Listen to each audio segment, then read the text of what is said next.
Sanibonani-ke bebule emakhaya beNgwane TV kanti-ke njengamanje lo hlezi naye ngena ukuthi ke wakangwane-ke mbukele ekhaya njengamanje-ke sibukela lona-ke uhlelo lakho bakithi-ke ukuhamba lama-Afrika la sikhona-ke bakithi njengamanje sibuka khona mbukele ekhaya ngikhumbusise-ke mbukele ekhaya ungasifollowisha-ke lapha kuma-social media handles lapha ku-YouTube, TikTok naku-Facebook Ingwane TV kanti-ke mawufuna le-email khona-ke email ethi ingwanetv.sp@gmail.com noma-ke inamba mawufuna usifonele mbukele ekhaya ube yingxenye yohlelo ungasiteka inamba lethi-ke 072 599 602 ngiphinde inamba 072 599 602 kanti-ke angihambi-ke ngedwa mbukele ekhaya njengamanje kwanazi ukuthi Ingwane TV yenza njalo-ke edume ngazo ngaso sonke isikhathi inikeza indaba-ke ey'hlabahlosile angihambi-ke ngedwa namhlanje sinayo i-guest yethu noma isihambeli sethu sinazo namhlanje endosizwa ngokuqhubeka kohlelo-ke mbukele ekhaya asikubingelele Makhosi ninjani dadewethu? Ngiyaphila kakhulu ninjani nina? Siyaphila kakhulu mfethu ngicela ukuthi unyuse ivoice yakho bese uphinde ubukele ababukele emakhaya bese uyasichaza ukuthi uMakhosi unguMakhosi ubani wakabani. Sanibonani babukele emakhaya kuNgwane TV. Mina nguMakhosi Umbesa. Bangibiza ngoAndile Gama. Ngiqhamuka eNgoqokazi la engihlala khona kodwa ngikhulele kwaMashu kwaM. Ngangizalelwe eNanda Newtown C. Oh yes. Yeah. All right ke Makhosi akasibheke namhlanje babule emakhaya sizobheka indaba yobizo labaphansi bese sikhuluma ngobizo labaphansi sinoMakhosi Umbesa namhlanje before siqhubeka nokuningi size sifinyelele ekutheni ke sifika ngomsebenzi naye awenza kodwa manje siyacela ukuthi sibheke nje ukuthi ubizo labaphansi lubonakala kanjani umuntu onobizo labaphansi Makhosi Umbesa mhlawumbe ngasinikeze nje umhlahlandlela ukuthi umuntu onobizo labaphansi ngoba ngifisa ukuthi sibe specific kuloko ukuthi ubizo ngoba ziningi izinto abantu ababizelwa kusona kodwa namhlanje ngifisa sibheke ubizo lwabaphansi umuntu ubizo lwabaphansi ukuthi ubizo njani umuntu ubonakala kanjani mhlawumbe onobizo lwabaphansi. Okay, la izinto zomuntu onobizo zihlukene akuqala kwakuye kuthiwa umuntu uphuma highs. Ke kodwa kuyena wonke umuntu wayephuma highs emizweni umuntu omunye futhi wayebizelwe emanzini kodwa ke kulezi insuku angaze ngize ngikubona umuntu okuthiwa uphume emanzini noma uphume ezibeni kodwa kuyaye kube yibonaliso. Number 1 umuntu kuyaye kube izibonakaliso abanazo ukuthi cha unobizo. Omunye uzoboniswa esemanzini ephume ezibeni, omunye aboniswe esolwandle, omunye aboniswe esempophomeni kuhlukahlukene. Uthola ukuthi omunye uzoboniswa even izinyoka kuhlukaneke ukuthi lezi inyoka uyiboniswa kwenzakalani lapho ngoba ziyahlukana izibonaliso. Mhlawumbe uzoboniswa inyoka ehlaza, mhlawumbe uboniswe inhlwathi, mhlawumbe uboniswe inyoka emhlophe.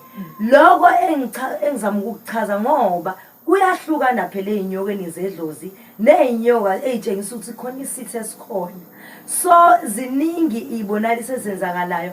Omunye aboniswe nje abantu abadala bakubo noma mbone ukuthi lo ufana nogogo noma ufana nomama noma lo ufana nobaba mhlawumbe koqhamuka ikhehla mhlawumbe liphathele nje isikhwama sobunyanga silimtshengisa ukuthi nayi i-direction la ikhona la uthunyelwe khona. Omunye aboniswe isalukwazi siqoqa iminyeko zigida, omunye aboniswe ukuthi abantu bayafika izangoma zigcobe noma ibovu noma umqaba.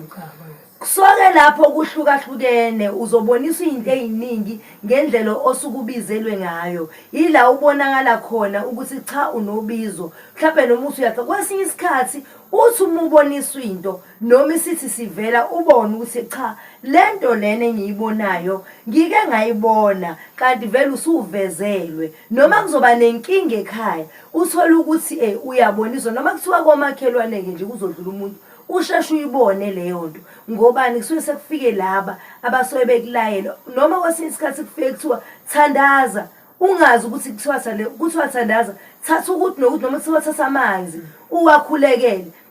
Lapho izimpawu zobizo ngoba yonke into ihamba nezimpawu zakhona.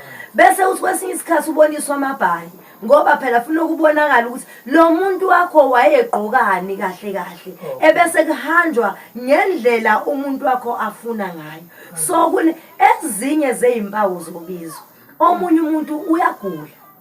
Yebo khona abanye uyathi umuntu efike afakwe enganalo ubizo kanti usefaka ngendlela errong kanti kufanele kumlandelele futhi naye umuntu awuvedana usumfake ngoba uthi uyagula ufuna uqala umlaphi izigulo kuqala ebese kuma sekuthiwa usufuna into yakhe ukuthi ingakephi kubo yena oxokayo ngoba umuntu uma engenwe yidlozi ufana nesiguli mesifike sogula wena ufuna ukusifuna ukuthi siguliswa yini ebese uqala uthikise leyo nto oyibonayo ukuthi iyona yini. So umuntu megula afuna ukubheke noma kumele ukuthi asetshenzwe ngokwethonga noma kusuke kudenge iclinic yini ufuna ukuyibheke phansi wena mlaphi wendabuko ukuthi lo muntu ugula ngoba esuke edinga iclinic yini iqala uma umfake idlozi noma udinga ukuthi umlaphe ngokomnyanga izigulo. Omunye afike abe nezinkinga nje ungavelelwa yingozi ungaphinde futhi kulahle ukuthi uyagana ushonelwa bayeni nje kudlula uthi uyabamba kuyayeke uthi uphethe imali kulahle ngisho imali uthi uphethe uthola ukuthi kwesinye isikhathi ujikelwe yabantu uthola ukuthi ngoba idlozi lisuke lifuna ukukuhlungela lisuke lidinga ukuthi wenze uhambo lalo kodwa uthola ukuthi wena uyadinaya noma awuzisondezi kulona lidenge inkinga uthola ukuthi kwesinye isikhathi uphiwe umsebenzi noma uphiwe ibhizinisi kodwa ubone sengathi liphele nya kanti ngoba lisuke kufuna ukuthi wenze into uthola ukuthi awunakile noma uboniswa kodwa awunaki ngoba wena ubona ukuthi cha angilidingi lo libizo ngoba ngiphila kahle lilendele ekutheni lifuneka uhlupheke ukuze ukwazi ukwenza umsebenzi walo futhi awujwayele ukuthi wenze umsebenzi wedlozi umubusa kunako konke akuvamisile kuyathukela yize ngewona wonke umuntu ongena enako konke ngoba ufuna ukuhlupheke ngokwethonga uma ufuna into uyayihluphekela fana noma uqala ibhizinisi elihle oliqala ngo2 rand ukhuphuka ukuze kube ibhizinisi eliphilayo.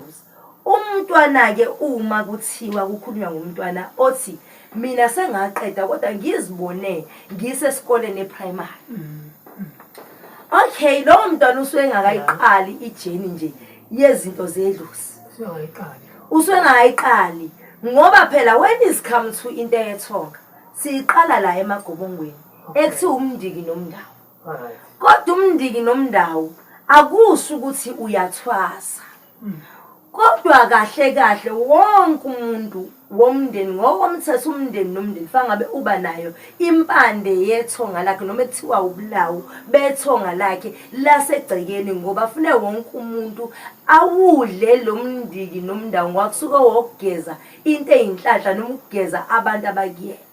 That is where usudla umndiki hayi ngoba ethwasa futhi hayi ngoba ufune ukuthi ahlale enyangeni kodwa kuyenzeka umuntu ahlale enyangeni ngezinkinga zasekhaya uthola ukuthi ekhaya ababhilivele intweni zabantu abadala noma ekhaya kunomsindo noma izinto yiboshiwe ziningi izinto ezenza ukuthi abantwana babe nenkinga uthola ukuthi useze mhlawumbe ecele noma ugobela asicha ngoba kunenkinga okungcono ukuze ube nokuthula leli la kahle kahle umuntu ohlala esigodlweni umuntu osuke esethwasa efunda nezinhlolo esigodlweni ngoba inhloso ukuthi kufana nokuthi sesikole angithi niyakhumbula ukuthi sikhulume ngesikole so lana uma la use primary uyenza igobongo uyaliphothula nose sisathi ukuthi uyithwasa uma usuku udligobongo kodwa igobongo ilona elihlukanisayo lifana nokuthi junction ukuthi lo mgwaqo lo uthena ngaka left noma uthena ngaka right ila khona idlozi lakho elikutshengisa lona ngoba the time ubekela igobongo kubalekile ukuthi mina njengogobela ngilalela idlozi lakho ukuthi lithini kahle kahle ukuze ngazi ukuthi amabhaya lo muntu athini ukuze ngazi ukuthi izi inkomo lezi abaphothula ngazo igobongo zona zinjani uyena okufuneka angiguide one singakubekela inkamba kumele ukuthi mina ngiguide wena ungitshela ukuthi abantu bami bangitshengisa ibhayela ukuthi ungitshela ukuthi enene izinkomo engizophuthula ngaso bengitshengisile ngoba lapho kusuke sekutshengisa ukuthi hayi impande leyo idlayo isuke isibongile. Hayi makhosi umbesa ngizwe kahle manje ngicabanga sihambule ekhaya usuzwile okwamanje ke mbule ekhaya akithi nje shele kancane itolo siyabuya nje khona manje akwenzi nje ungahambi ihlanje nathi usibukele mbule ekhaya sibonge nangethuba siyabona abasana ukusibukela namhlanje tshela abangani bakho abatshele abangani babo tshela ihlobo zakho tshela ihlobo zakho ukuthi ikhona ingwane TV ikhalelekile bakithi angihlezi ke ngedwa namhlanje la endlini zakho mbule ekhaya ngihlezi naye uMakhosi Umbesa siyakhuluma ke bakithi la kukhamba ema-Afrika okwamanje ke nje shele kancane siyabuya mbule ekhaya siyabona.